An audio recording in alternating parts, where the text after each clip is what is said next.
I just think that from the moment she saw me, her heart was beating. My heart did a beat come here alive.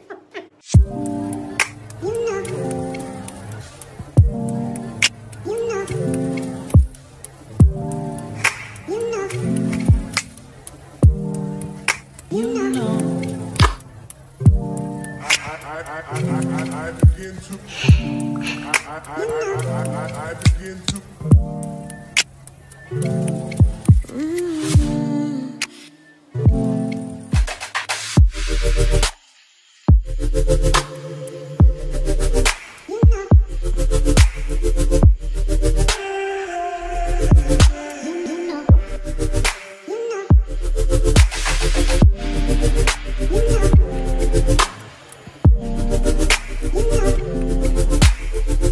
Hey guys, welcome to this week's episode of Mr. and Mrs. Robdon Couples Corner. Alright, where God is best for you and your partner. Alright, so this week we are going to be talking on the topic. I believe that it can be useful to persons who are thinking about getting married, and definitely useful for those of us parents who are preparing to mentor our children along the pathway. So the topic we're looking on is, how do I know that I, as a man, is ready for marriage? And how do you know, as a woman, that you are ready for marriage? How do you even know, as a woman, that the man that you're about to choose, or to say I do too, is actually ready for marriage? Now, honey, you know, I grew up where we expected that we would have had Mrs. Right and Mr. Right. Like, you know, for a while I thought that there was somebody whose name was actually Mrs. Right. And so I remember how I used to sit down and formulate how my wife would look. The list. The long list. Yeah. You know what I'm talking about, men. That was how we used to, you know, conceive the idea of who our partner would be. You know, I remember only where, you know, as we set up our expectations, what we realized that there were a lot of persons who sometimes end up in that particular meeting the criteria on that list. And so one of the things is that breathe what I call chaos and confusion. And so we had to do, you know, when we speak with our friends, it's as if we were juggling to see what. It's like you're checking off to see who is right and who is wrong. Yeah, but tell us, how did you and your partner meet? How did you know that that young lady was the lady, was Mrs. Right? And how did you know that that young man was Mr. Right? Honey, what was it like on your side as a young lady? How did you know that I was going to be your Prince Charming? Well, we shared the story before. I was not ready for that yet. I mean, I was still young. You know, I just think that from the moment she saw me, her heart was beating. My heart did a beat come here alive. Yeah, but you mean a little emphasis never depend the heart. Alright, let me be honest with you. So when he came, I was like shocked. Like, I'm like, who's this guy?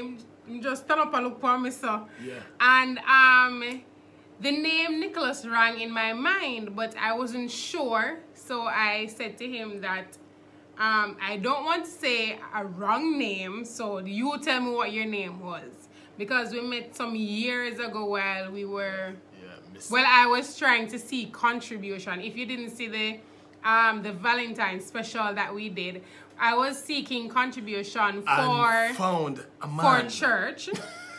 And yeah, ladies, he so happened to... Ladies, maybe y'all need to be more faithful to God, you know. You know, you see when you get that little rally card, where are those people from Jamaica? Oh, you get that little rally card. Yeah, and the little black drive. Yeah. You know, maybe what you need to do is to really walk around and beg money for real. For certainly the Bible says, if you are faithful over a few things, I will make you ruler over many things. So she not only got money. Well, she never get no money. I didn't get any money. I got a number. She get number and man. But I didn't call the number. Husband and so I'm going to be really honest. When he came, you know, as young girls growing up, the popular saying, you know, I want to have a tall, dark, and handsome guy. Yeah, that's so when he came, I must admit he's not bad looking. So when he came, I was like, who is this guy and whatever. At that time, I honestly wasn't interested in a relationship. I had just finished community college and was going on to UWI. Right. So I was very young. Exactly. Very young. That was the least on my mind. I've never had a boyfriend before. At that time, I was so much out of this puzzle fixing and hunting. I am kind of one of them weird ones. I was not really into the long list. I know I wanted somebody who was going somewhere, somebody who had a vision, somebody who was somewhat in a position where they could lead. Right. So there we go. So she was a college student, in fact, a first year university student, basically just out of high school. Amen. And I mean, amen. Basically, she would not be the person with the long list, but you could tell that she was at a place that she was probably saying, I was not ready for marriage. So how did she know, right, that she was actually meeting the right person, a person that she could actually build a life with? How did I know? This was a young, fresh, green young lady. Yeah, first year in university. How did I know that I wanted to settle down with her as my partner? I like to think about marriage as building a structure, building a house. Now, when you're building a house, nobody just decide one day that I want a house, and you wake up tomorrow morning and there's a house, right? There are steps that you have to put in place in order to acquire that house. So, contrary to what a lot of persons might advise and think about a marriage as just being the Cinderella, happy, exciting kind of union, I realized from early that a marriage was more of like building something together. Now, in order to build a building, one of the first things that a person needs is a plan. Now, a man may come to you and he doesn't have the house, because there are a lot of ladies who have this long list on it, that if the man doesn't have a house, if he doesn't have a car, doesn't have money education, you know, they will not consider the person.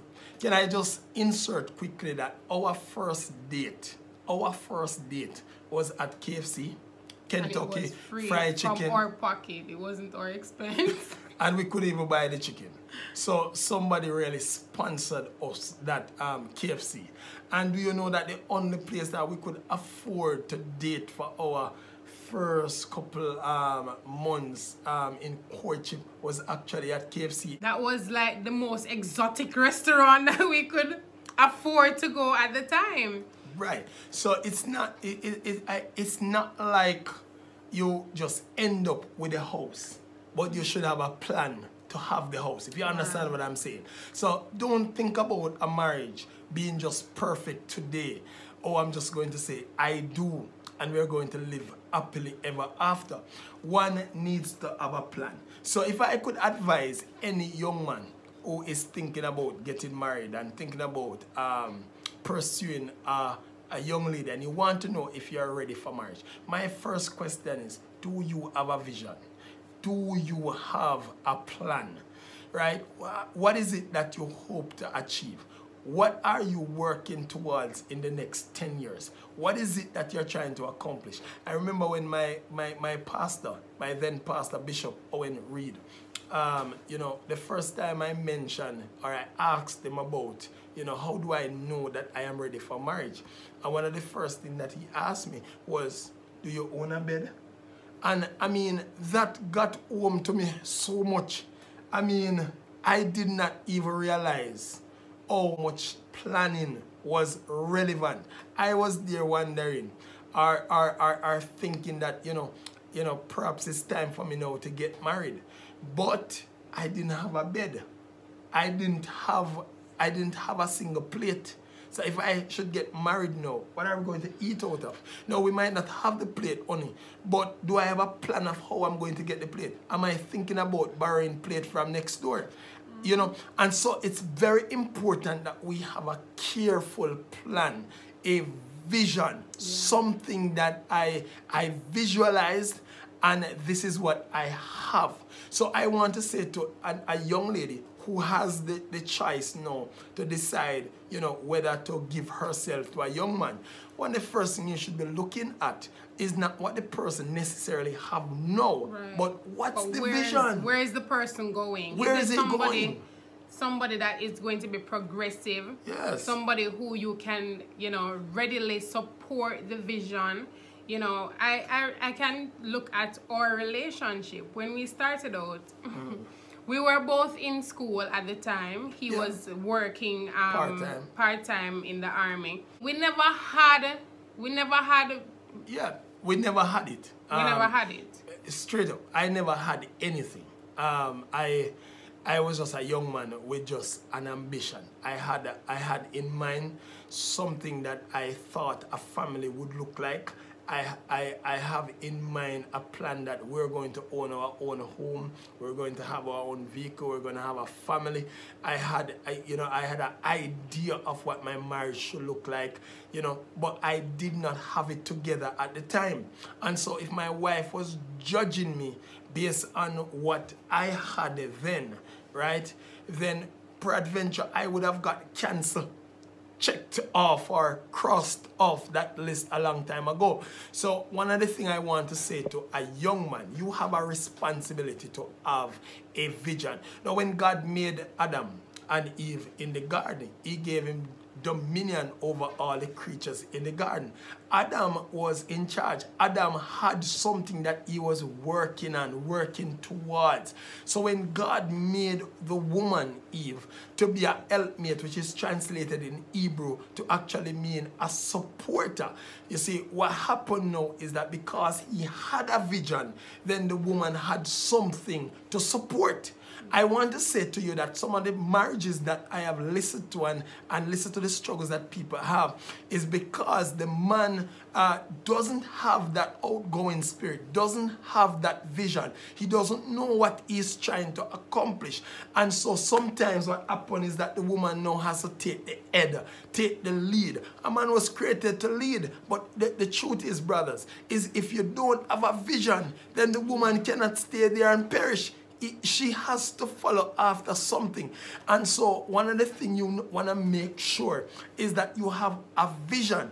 If you have a vision and you have written it according to Habakkuk 2:2, you write out the vision, make it plain, right, on tablets, right? That is speaking about putting together your 10-year vision, your 5-year plan, what you're trying to accomplish. Then now comes a Daniel in the midst. And Daniel now is able to say to me, okay, honey, I remember when I thought that it was best for us to buy a house before a car.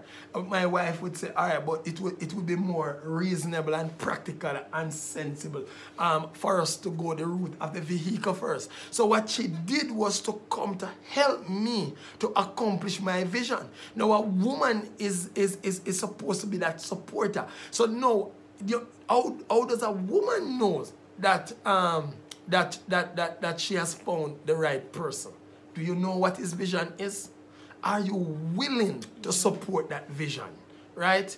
Do you feel that conviction that within me, when I look at this young man, right? And I see where he's going.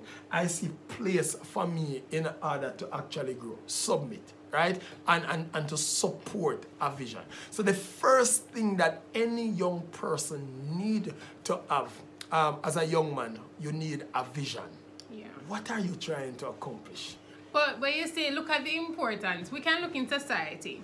If you check any business, yes, there is even the church, there is a vision statement. Every successful business, yes, there is a vision statement. If there is no vision statement, then the business will not have a goal.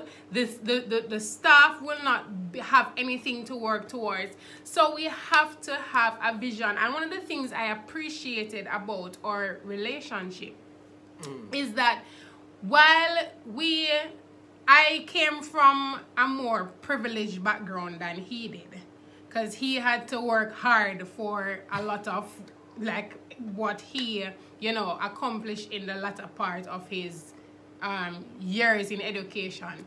But for me, I had the support of both my parents. So when I met him, like a lot of persons would not see him as the ideal person, the Mr. Right, the perfect one for me, because he did not have that status that would wow, those who would, oh, who is he? Oh, that's so cute, But there was something that I saw that went beyond the physical, went beyond what I knew he possessed, went beyond what I knew he came from. And that was the place where he was going. And so one of the things that we did, even when we were praying and, going through the whole courtship thing, well, even before courtship, because he always said to me that, Daniel, you're my wife, even before we got engaged. So we would always, even in that period, while praying and, doing our regular ministry, we would always find time to plan, talk about things. We never have discussions that were not going anywhere. Yeah. What we had were discussions that were fruitful. What are you looking forward to? What are some of the things that you would like to have? At what time you'd want to achieve this? So we had some progressive plans. Yes. And that is what, as women, we need. Yes. If you're courting now, madam, yeah, and you are realizing that there is no vision, then it means that you're going to crash. Yes, somewhere along the line. Even as you mentioned that, honey, some of the conflict my wife and myself would have had, and when I say conflict, because I want people to understand that conflict is actually healthy. Yeah. Every time when my wife and myself disagree over something, when we actually come to work out the solution to it, right, we would have gained from the disagreement. So I want to let you know that, disagreement helped to make us where we are. Now, one of the things I realized in this marriage is that when we would have had issues or disagreement, because there is a vision, there's always something to go back to. Now, if you think about a person building a house, they can always go back to the plan. In case the wall was leaning, in case they put a window where there wasn't a window, they can always go back to the vision. A lot of marriages are struggling today, honey, and that's because there's nothing to go back to, because there was actually no vision. Can I just take the time on here, people, to tell you that on our honeymoon, the first thing we did on our honeymoon was to kneel down at our bedside and wrote a 10-year plan together. And because we had that plan, we would have accomplished every single thing and more in 4 years of marriage. In 4 years of marriage. So as my wife said earlier, it wasn't where I was. It wasn't my present, because my present was immature. My present, I was troubled. I was still healing from my past and my history, my social background, right? It was not where I was. And I'm just taking this time to say to some young ladies on here that sometimes we don't want to consider certain men because of where they are. I wanted to tell you that the next time when you go on a date, what you should be busily asking a man, rather than asking what his favorite color and asking a man, you know, what he likes and all these things. What you need to be asking that man is, what is your vision? Where are you going? All right, where are you going? Because if you're not going anywhere, I cannot follow you. You see, anytime there is marriage and the persons know where they're trying to go, even if they end up rerouting, that's why we have a GPS. Even if you end up passing where you're going, the GPS will reroute you. I want to tell you that it is your plan, it is that vision that will reroute the union every time you come upon a bump, every time you come upon certain trouble. Every single time that you're in your dung valley, it is always going to come back. Why did we start this journey? Where are we trying to go? Right? So write that vision and make it plain. And another thing too is, some men might have a vision, but although they're dating, the vision doesn't clearly include the woman. Oh yeah, well, you want to ensure that the vision includes you. Yes. Ask the right questions. Right. Because on a very good point. Because a man will be here. He wants to become the millionaire. Listen how he speaks. That's something I learned from Mr. Bro. You know, and I would learn it because he would be telling my wife that that is what she's supposed to look for. Who does he talk about? When he speaks, does he say we, our, or does he say I and me? And is it all about me? Is it all about where am I going, or is it about where we are going? Make certain that as you interview in that early stage, because you don't want to waste your time. If you're going behind a man, he must be going somewhere, and you must like where he's going, and you must see that he includes you, and you must also see how you can help him to realize that vision. Now, another very important point, and this is going to be our last point for this week. We'll continue to share, but this is going to be our last point. Now, not only does a company have a vision statement, or the successful company have a vision statement, but they have a mission statement. So vision is your plan, where you hope to go, and mission is how you're going to get there. Now, you may not have all the I's dotted and the T's crossed, but you must have an idea that, all right, in 3 years, all right, we have been courting for the last 1 year. At the end of the 1 year, I am working towards getting married. At the end of that 1 year, we are working at you going back to university, you empowering yourself, and then I am going to go to university, and we're going to try to do it concurrently. Then we are going to work towards getting an employment, getting the job. Then we're going to try and get a house. You know, there must be a mission. There must be how you are going to, the practical steps that you are going to take. So don't just sit down there and just talk about, I want to be a millionaire. It's not going to just come. It's like having, you'll hear people say, I need a job. I'm trusting God for a job. But they never applied for a job. But they never applied for a job. Yes, it's good to have the vision, but if you never make one step towards that vision, how is it that you're going to achieve it? So you need the mission. Right. You have no subjects. You want a better paying salary. Right? But you have not gone back to school. You have not tried evening school. You have not tried to gain 2 extra subjects. What are you doing? What active steps do you have? So don't just have a man sit there in a date and lure you with all the things. Babes, you look good, and your body this and listen, all of those, you know, you'll find another girl with a body look good or look better. Right? You know, so that's not what you want.